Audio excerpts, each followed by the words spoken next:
êtes à la source de l'actualité. À toutes et à tous, bonsoir. Les grandes articulations. Les autorités de régulation se retrouvent à Conakry. C'est au compte de la 15e session du Conseil africain des régulateurs. Entre autres sujets à débattre, la construction d'un marché numérique africain intégré et compétitif.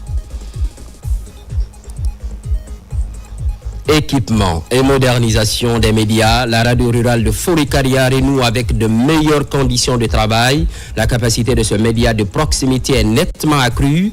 En plus, on note l'autonomie de cette station en énergie.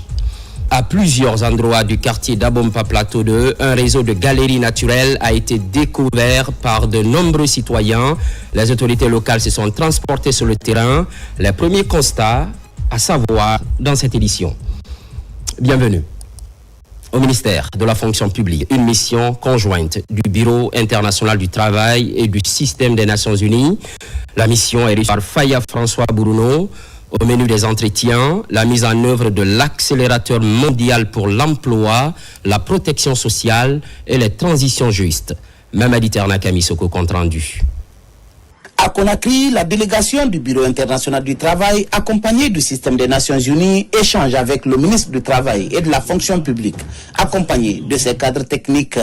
À travers l'initiative Accélérateur mondial pour l'emploi, la protection sociale et les transitions justes, il est question d'appuyer les autorités guinéennes à la mise en œuvre de la politique nationale de l'emploi et l'alignement de l'accélérateur mondial aux objectifs du programme Simandou 2040. C'est vraiment d'essayer d'ancrer cette initiative de l'accélérateur mondial dans les réalités de la Guinée, que cette initiative, évidemment, s'inscrive totalement dans la vision, l'ambition de la Guinée à travers son programme Simandou 2040.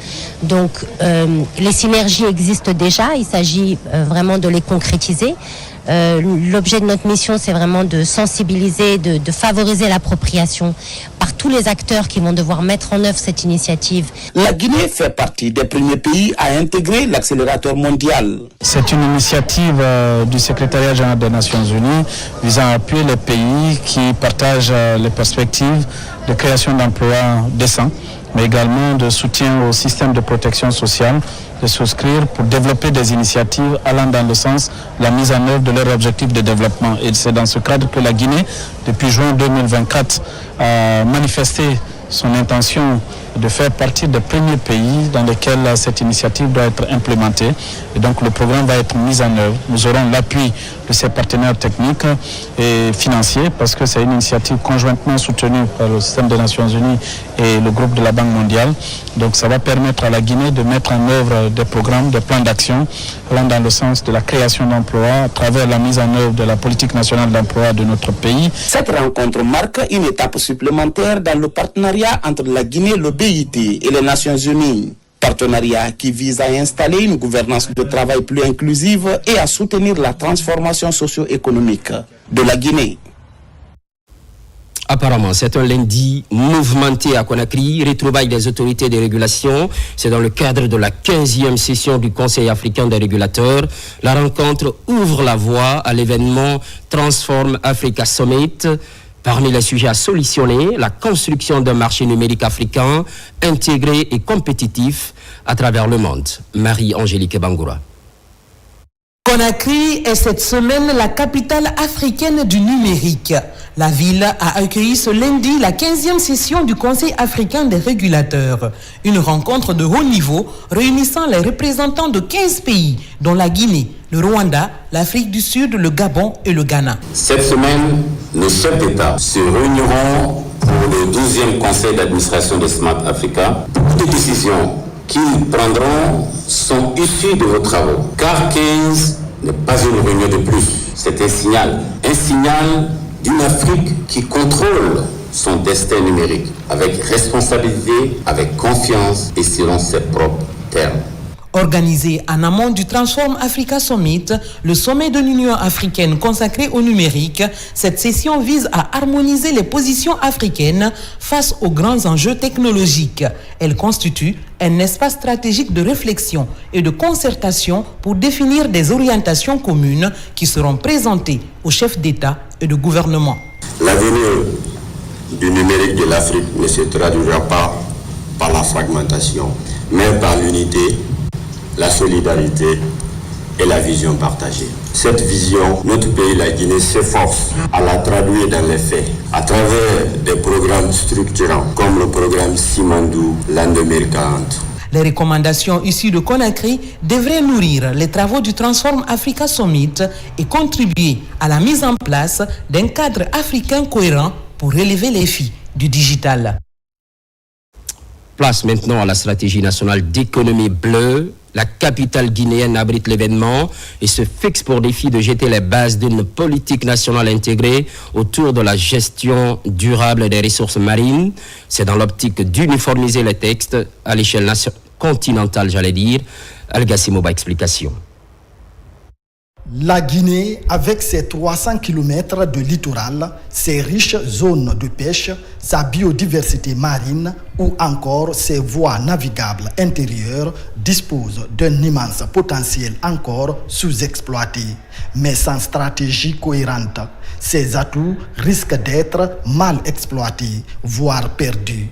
L'objectif de ces assises de Conakry, faire de l'économie bleue un moteur de croissance, un levier pour la sécurité alimentaire, mais aussi et surtout un outil de résilience face au changement climatique. Il y a des enjeux qui sont d'aligner cette stratégie à celle régionale, c'est-à-dire que la stratégie de l'Union africaine. Mais également, les prochaines étapes, nous devons avoir un plan d'action ou un plan d'investissement au niveau national sur l'économie bleue. L'arrivée de l'Union africaine dans nos murs aujourd'hui consiste à aligner le plan stratégique qui existe au niveau national, de l'aligner aussi avec l'Union africaine. À travers cet espace d'échange, la Guinée franchit une étape décisive vers la valorisation de ses ressources bleues. Une dynamique qui s'inscrit dans la vision continentale portée par l'Union africaine pour une Afrique prospère, durable et tournée vers l'avenir. Il a été demandé que les États membres de l'Union africaine puissent aligner leur stratégie nationale sur la stratégie africaine de l'économie bleue. Si l'on prend le continent en tant qu'une seule voie, vous vous rendez compte que toutes les potentialités que ce continent-là a peut faire en sorte que l'Afrique devienne le premier pôle de développement dans les prochaines années. Et l'agenda 2063 est dans cet élan-là. Ces assises de Conakry est un engagement collectif pour que l'économie bleue devienne un pilier du développement national au service des populations et des générations futures. Pendant ce temps, la radio rurale de Fourekaria sort de sa léthargie. La station renoue avec la modernisation. Des équipements sont mis à disposition. Techniciens et journalistes retrouvent le confort de travail. Que dire des auditeurs pour le confort d'écoute? La puissance de ce média de proximité est revue à la hausse, mais pas seulement. L'autonomie de cette station en énergie devient une réalité. Kern Osman Diallo. Au cœur de la stratégie du ministère de l'Information et de la Communication pour la réussite de la communication sur le projet Simandou, la radio rurale de Fourekaria, une station considérée comme l'une des plus stratégiques dans le réseau des radios rurales. En quelques mois, les conditions de travail ici ont connu une amélioration avec des équipements qui facilitent le quotidien des animateurs et techniciens satisfaits d'évoluer dans une station qui a désormais fière allure. Nous remercions la grâce de Dieu, nous disons merci à M. le Président et à travers lui à M. le ministre de la Communication qui, depuis sa nomination, est en train d'apporter beaucoup pour la vie et le rayonnement des radios rurales. Aujourd'hui, à Fourekaria, par exemple, nous, on a bénéficié d'un émetteur. Également, il nous a apporté vraiment son soutien en nous aidant à avoir une console et des bureaux toujours dans le cadre du travail afin de satisfaire la population. Comme nous aimons dire, Mme Doumbouya, c'est la réalité, le concret. Ces ministres ont emboîté les pas, dire la Guinée n'a pas besoin des bonnes paroles, les belles phrases. On a besoin des hommes concrets sur le terrain. Ce qu'on a vu ces derniers temps, ça a pu galvaniser la force de tout le bon. Je vous dis la réalité, la radio elle est écoutée partout. Moi je l'écoute.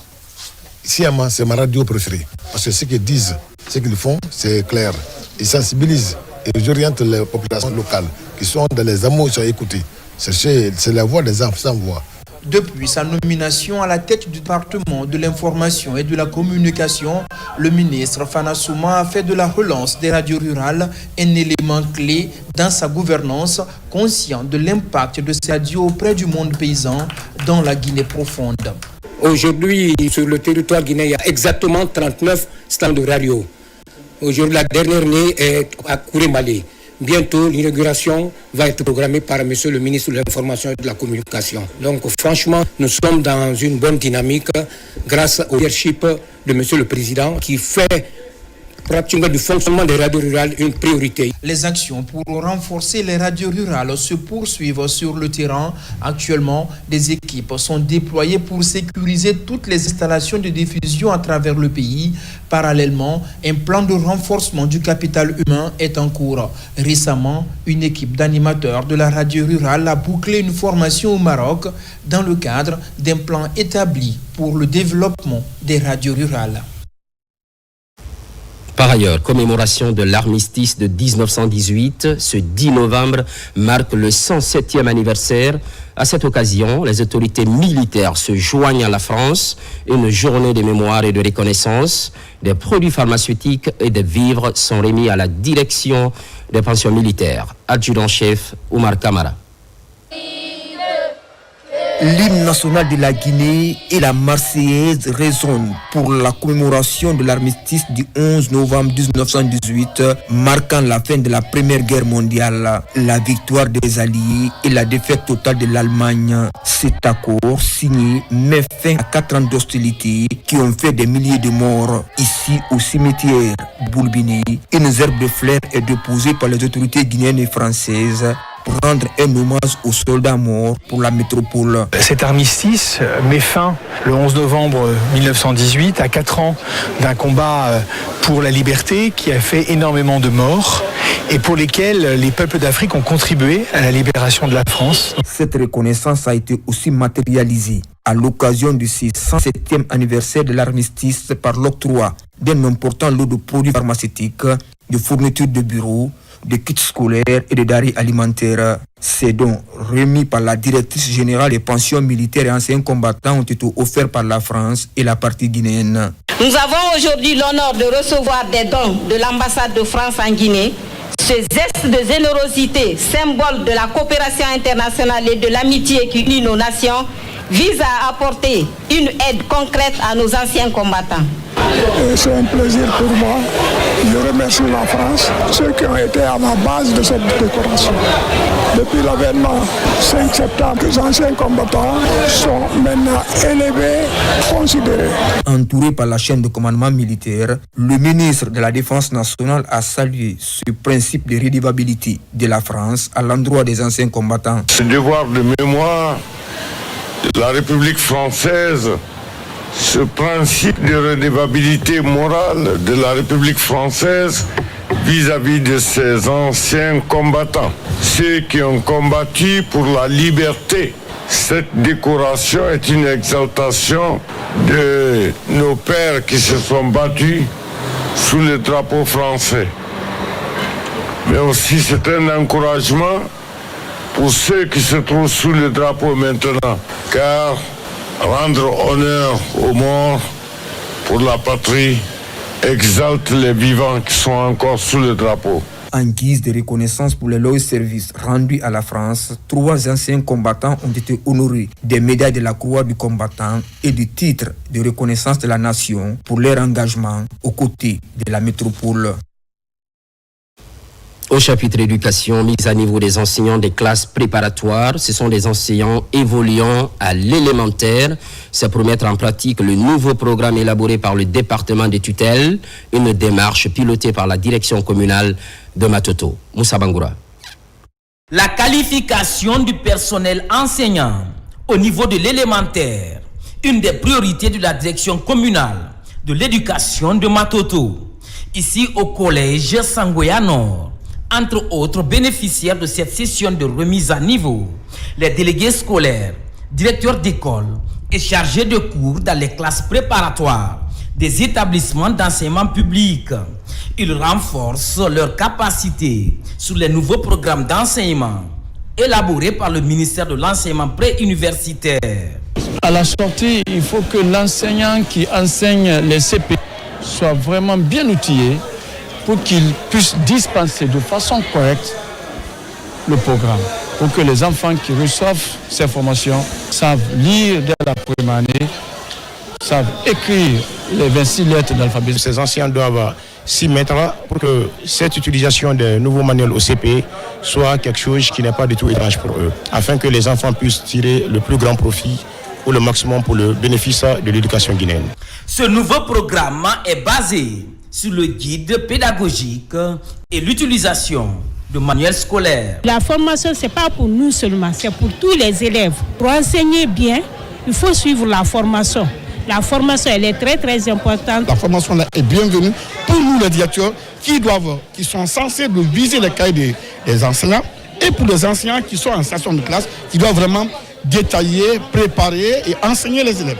Pour un enseignement de qualité au niveau des élèves, ce nouveau programme d'enseignement rentre en vigueur cette semaine. Les chercheurs de l'Institut national de recherche et d'action pédagogique assurent cette série de formations. Au même moment, réconfort pour les élèves des secteurs Soro et Mangué. Nous sommes dans la commune urbaine de Ksa. C'est une nouvelle école pour encourager la scolarisation des enfants, fruit d'une initiative privée. Capacité d'accueil, plus de 3000 élèves. Marwan Kamara. Les élèves des secteurs Soro et Mengué dans la commune de Kassa ne vont plus parcourir des kilomètres pour rejoindre leur établissement scolaire. Sur cette montagne, une nouvelle école de 7 salles de classe ouvre enfin ses portes après plusieurs années de travaux.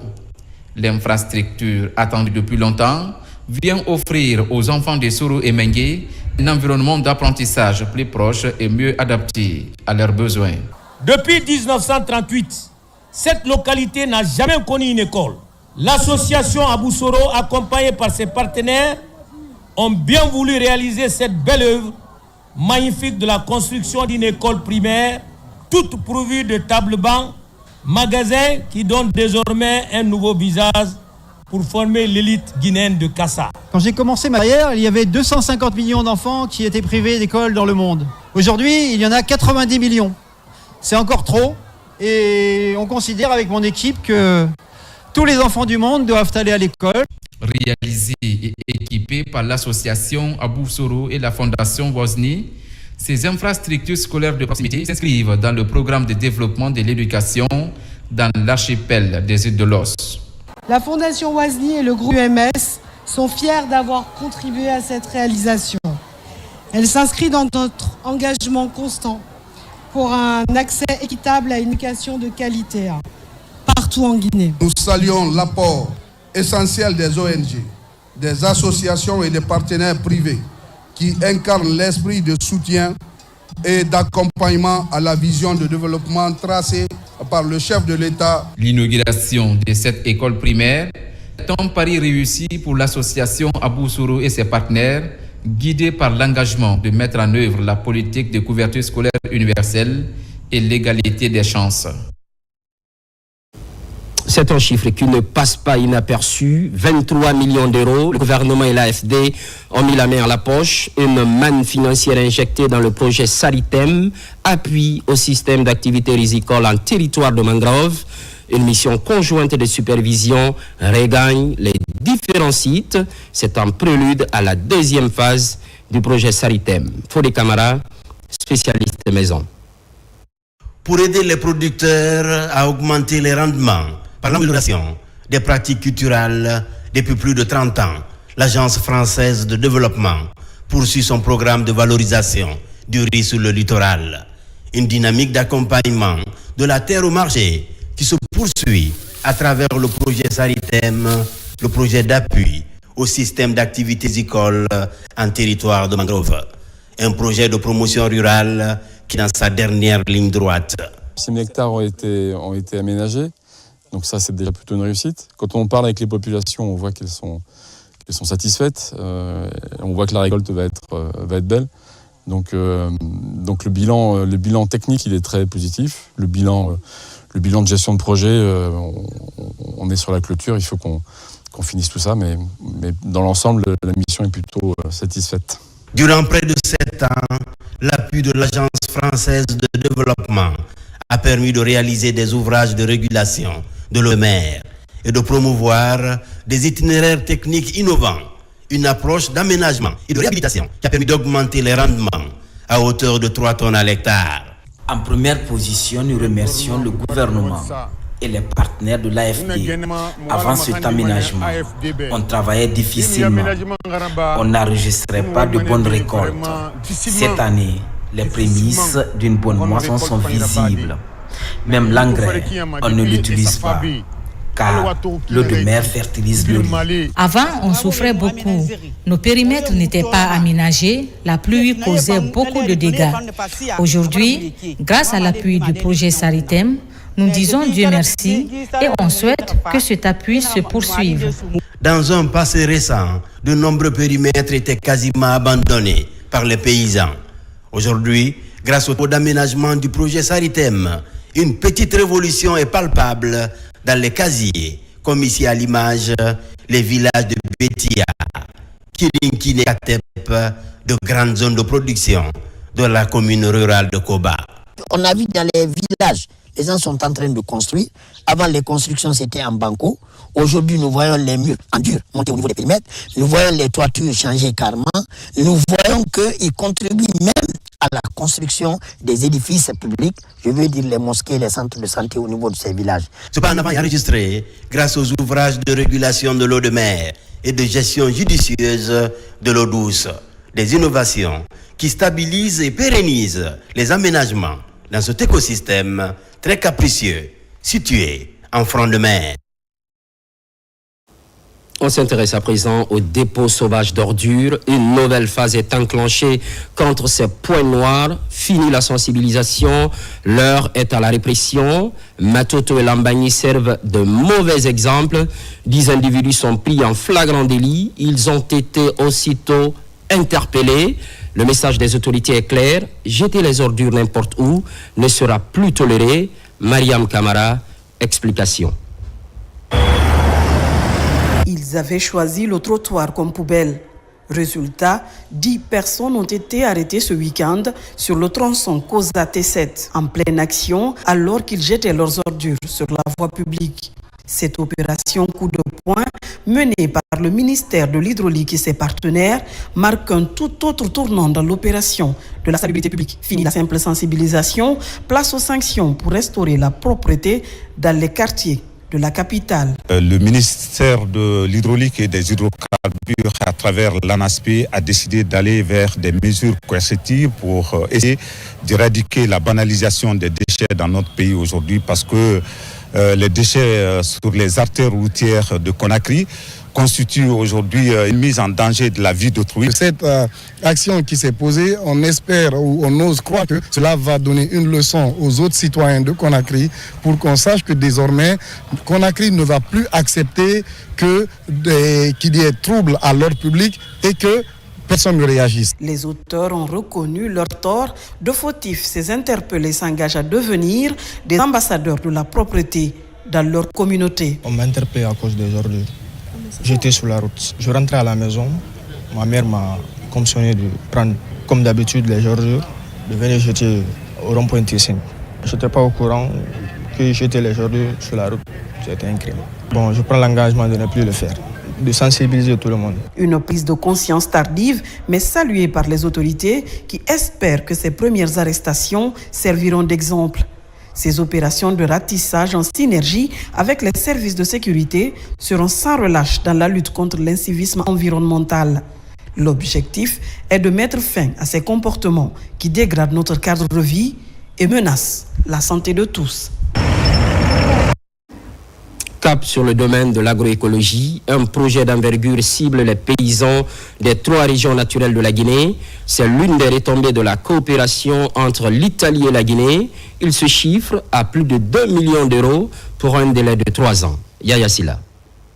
Le projet Régénère Action Guinée est une transition agroécologique et création de nouvelles opportunités. Il vise à favoriser l'accès à une alimentation durable, saine et nutritive et améliorer les moyens de subsistance grâce à la transition agroécologique en Guinée. Qui parle d'agroécologie parle de l'utilisation des engrais organiques. Qui parle d'agroécologie parle de l'utilisation des semences résilientes. Qui parle d'agroécologie parle avant tout de la santé du consommateur. Ce projet mis en œuvre par l'ONG Elvia en partenariat avec l'ONG CISV, le CISAO de l'Université de Turin, APIO, les organisations paysannes, représente un exemple concret de coopération inclusive entre acteurs publics, société civile, monde académique et secteur privé, italien et guinéen. Fruit de la coopération italienne, ce projet d'une valeur de plus de 2 millions d'euros est mis en œuvre dans les préfectures de Bofa pour la Basse-Guinée, Pita dans la Bas-Guinée et Kankan, Mandiana au compte de la Haute-Guinée. À travers notre action de coopération, nous soutenons les priorités nationales définies par le gouvernement, notamment le programme Simandou 2040. Notre action, donc, vise à renforcer la souveraineté alimentaire du pays, enjeu stratégique pour la stabilité, la santé publique, la paix sociale et le développement économique. Les résultats attendus du projet sont l'amélioration de la diversification agricole et alimentaire grâce à une approche systémique de l'agriculture régénérative. Et puis, cette réalité à plusieurs endroits du quartier d'Abompa Plateau 2, je vous le disais dans le sommaire, il s'agit de la découverte d'un réseau de galeries naturelles. Nombreux citoyens ont fait la remarque. Aussitôt informés, les autorités locales se sont transportées sur le terrain pour le premier constat. Mamadou Alpha Baldé, images et témoignages. Entre considérations mystiques et failles géologiques, chaque y va son appréciation au quartier d'Abompa Plateau 2. Nous sommes dans la commune urbaine de Tombolia. Ici existe depuis plusieurs années un réseau de galeries naturelles jusque-là peu visibles en surface. Seulement, ces dernières semaines, l'inquiétude grandit. De nombreux trous, souvent profonds, sont observés à divers endroits, comme ici, au beau milieu de la route. D'après les informations que nous avons eues des premiers habitants de ce quartier, c'est un tunnel qui date de plus de 30 ans de cela et qui traverse presque 3 à 4 secteurs de notre quartier. Des informations ont été passées au niveau des mosquées pour informer les populations que c'est un fait naturel. C'est pour l'autant ce que nous pouvons dire. Mais de bouche à oreille, on nous a appris que c'est un phénomène un peu mystique, comme ça se passe dans beaucoup de nos villages, que c'est le passage des diables. Et c'est ce que nous savons, mais ce que nous avons pris comme disposition, c'est de sécuriser le tunnel afin que ça ne cause pas de dégâts. Selon des témoignages obtenus sur place, plusieurs bâtiments seraient construits sur ce réseau de galeries naturelles. Les autorités communales impuissantes constatent les faits et comptent saisir les services compétents. Malheureusement, nous n'avons pas de service de géologie, on n'a pas de géologue qui puisse mieux nous conseiller sur la nature de cette faille intérieure de l'écorce terrestre. Des populations ont construit des maisons dessus. La maison qui est juste à côté, on a toutes les preuves que cette maison est sur ce tunnel. En attendant un examen complet de cette faille géologique et la prise de mesures appropriées, les autorités locales optent pour une large sensibilisation des populations de la localité pour éviter d'éventuelles catastrophes. Un lundi chargé à Conakry, en marge du lancement du méga-projet Simandou, plusieurs chefs d'État et personnalités de renom rallient Conakry, parmi lesquels le président de la République du Gabon, Brice Clotaire Oligui Nguema, est accueilli par le chef de l'État.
première visite en Guinée.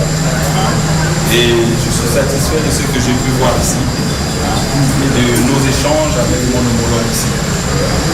Les échanges qui ont porté également sur l'avancée politique au Gabon, notre réussite dans l'introduction gabonaise. Et je souhaite ici le même souhait à mon homologue qui a déjà entamé la marche pour l'organisation du référendum, qui a été une très belle réussite. Et je loue son courage de dire je m'en vais aux élections. Parce que les élections nous amènent la paix, la calmie en Afrique. Et c'est ce que nous avons besoin. Les élections attirent les hommes d'affaires, les investisseurs. Et ça rend le pays vers l'ordre constitutionnel démocratique. Et je pense que c'est ce que l'ONU attend, l'Union africaine attend, et toutes les autres institutions. Il est sur une bonne voie et je le félicite pour ce qu'il fait.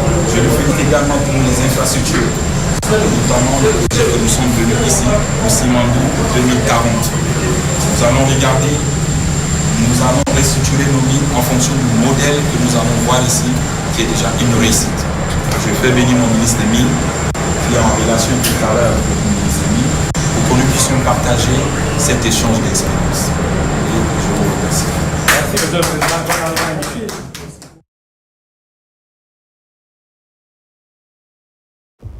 Toujours dans l'actualité, journée mondiale de l'architecture, la Guinée célèbre à l'image des autres pays du monde, instant mis à profit par les spécialistes et le département de l'habitat. Objectif, valoriser le rôle de l'architecte dans l'aménagement du territoire. Mounir Bari. Placée sous le thème « L'architecture au service des communautés », cette troisième édition met en lumière la contribution des architectes dans la conception d'espaces durables et adaptés aux besoins des populations. Panel, concours et exposition des projets marquent la célébration avec la participation d'étudiants et des professionnels du secteur. Les architectes réaffirment leur engagement à accompagner la politique du gouvernement en matière d'aménagement et de construction.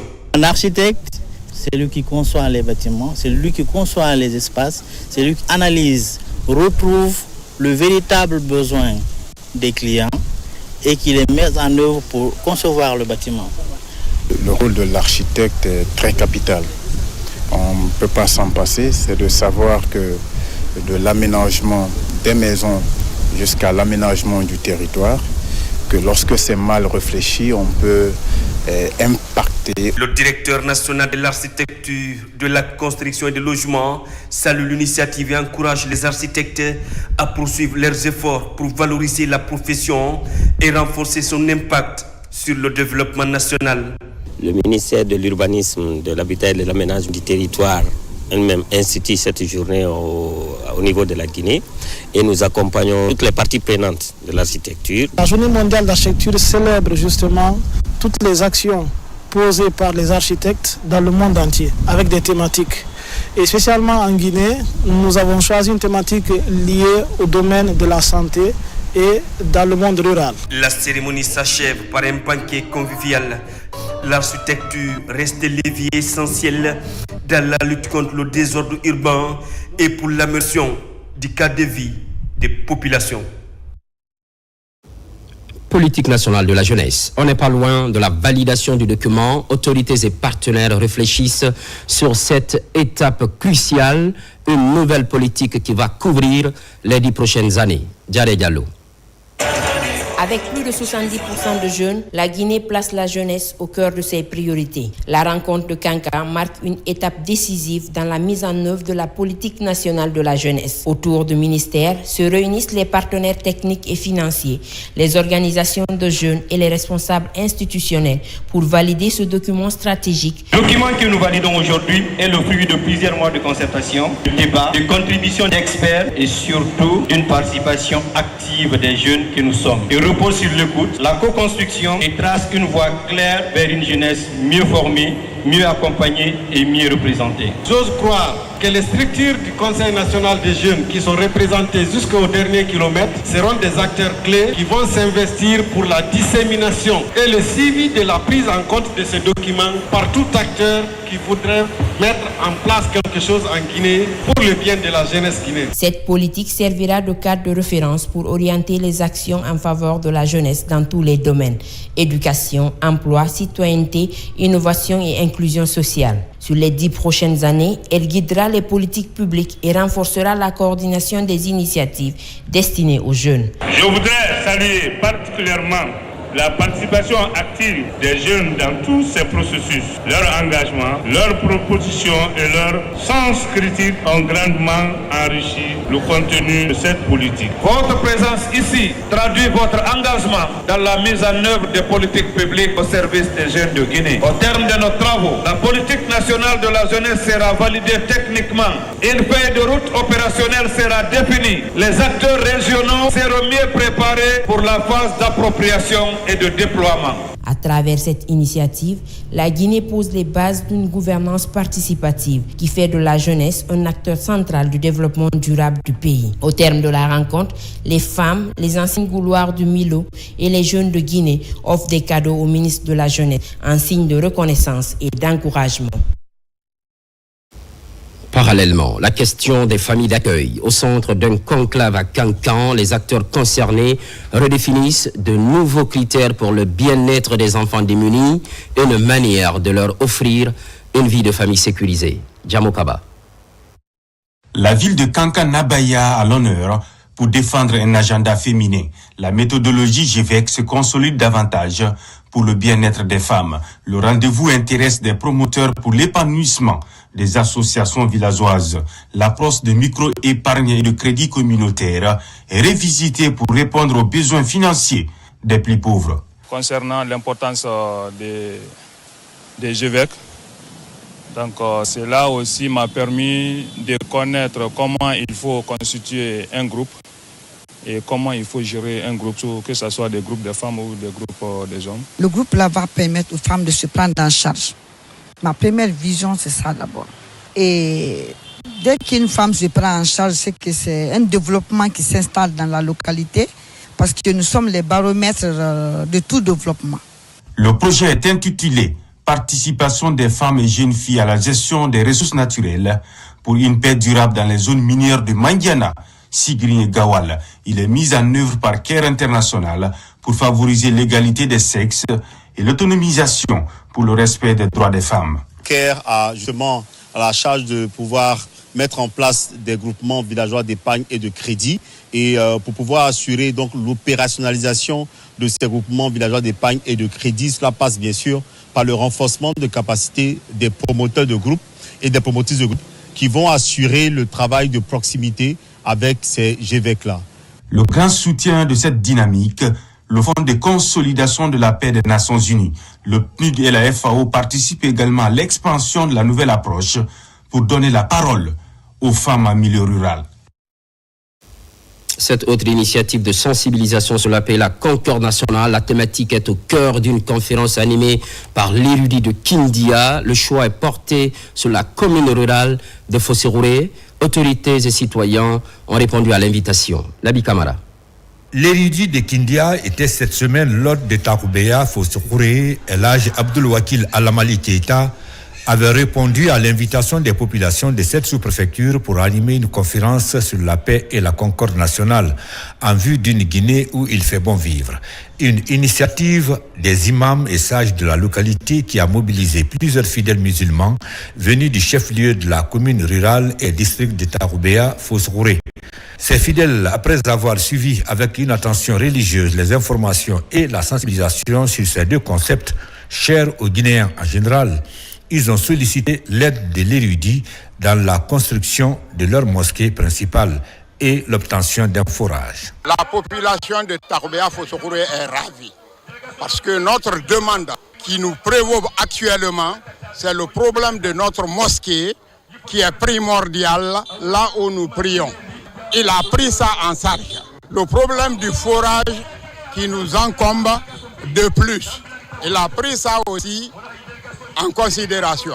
Sur place, l'âge Abdul Wakil Alamali Keita a donné son accord de principe tout en demandant aux autorités de Taroubéa Fossérouré de libérer le site retenu pour la mosquée en vue d'entamer les travaux dans le plus bref délai.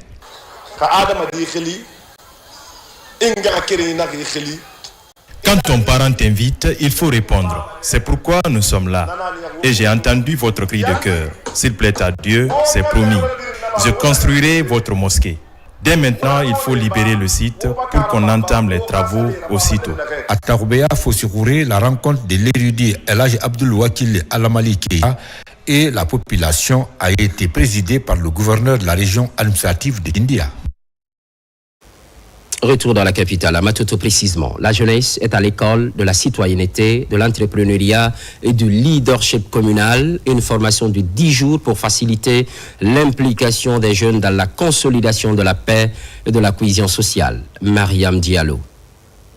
Pour favoriser activement l'implication des jeunes dans la consolidation de la paix, la cohésion sociale et le développement local, le VFD, entendé Service mondial pour la paix, organise un atelier de renforcement de capacité à l'intention des membres du comité de gestion communale et des jeunes leaders de Matoto à travers la commission jeunesse, sport, art et culture. À la fin de la formation, que les jeunes et les leaders forment une équipe pour une meilleure gouvernance au sein de la commune de Matoto.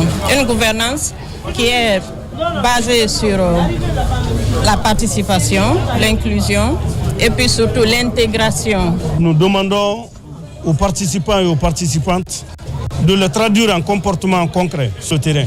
On dit que la paix, ce n'est pas un mot, c'est un comportement. Le thème porte sur citoyenneté, entrepreneuriat et leadership communal. Les initiateurs de ce projet envisagent de doter la jeunesse de Matoto et les acteurs locaux d'outils pratiques leur permettant de contribuer activement à la construction de communautés pacifiques, résilientes et inclusives. Pour nous, les jeunes jouent un rôle crucial dans la promotion de la paix. Il faut qu'ils aient les outils nécessaires pour être en mesure de jouer pleinement ce rôle qui aide aussi à la durabilité. Nos communes ont besoin de citoyens et leaders fiers de leur identité et conscients de participer activement à la vie de la communauté. Respecter les lois, protéger l'environnement et surtout contribuer au bien commun. À travers ce projet, l'ONG VFD Guinée se veut un espace dynamique dédié à l'émancipation des jeunes à travers leur engagement citoyen. Signature d'un communiqué conjoint entre le BGDA et les douanes guinéennes. C'est un accord sur l'exigence d'un visa d'importation délivré par le Bureau guinéen des droits d'auteur. La décision entre en vigueur le 13 novembre prochain. Ousmane Ba, Mamadou Djoumaba, Quintessence. Cette signature vient renforcer davantage le partenariat entre le BGDA et les douanes guinéennes. C'est un communiqué conjoint relatif à la mise en œuvre de l'exigence du visa d'importation délivré par le BGDA.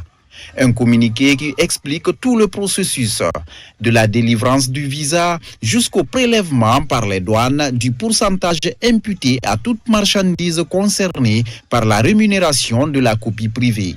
Aujourd'hui, les deux directions, BGDA et la douane, se sont mises à l'œuvre pour signer un communiqué conjoint. Le dit communiqué détaille les modalités d'émission des visas par le BGDA, la transmission par les chaînes du BGDA des copies de ces visas à la Direction générale des douanes et l'obligation de la douane à demander aux importateurs de présenter le dit visa comme l'une des conditions, en sus des premières conditions existantes déjà à la plateforme Sidonia pour la délivrance des appareils assujettis à la copie privée. C'est donc une réjouissance de la part de la Direction générale du Bureau général des droits d'auteur. Ce protocole d'accord facilite le paiement et la distribution des droits des créateurs d'œuvres. Pour l'atteinte des objectifs, ces cadres priorisent la sensibilisation. Quand on a ce communiqué, nous allons sensibiliser les opérateurs économiques. Et pas que nous, mais aussi le BGDA, qui va les sensibiliser. Et ça va nous permettre d'avoir dans le circuit de dédouanement le concret, le document concret pour pouvoir collecter et de façon vraiment idoine à l'effet de reverser, n'est-ce pas, cette rémunération pour copie privée au ministère de la Culture, notamment au Bureau guinéen des droits d'auteur. Ce communiqué vient compléter le protocole signé depuis 2022 entre le Bureau guinéen du droit d'auteur et les douanes guinéennes. Il entre en vigueur à partir du 13 novembre 2025. Merci aux équipes techniques et à l'ensemble de la rédaction, à vous également, chers téléspectateurs, pour l'estime sans cesse. Rémo, l'actualité évolue en Guinée, notre paradis, terre de richesse et d'innovation. Les programmes se poursuivent. À très vite.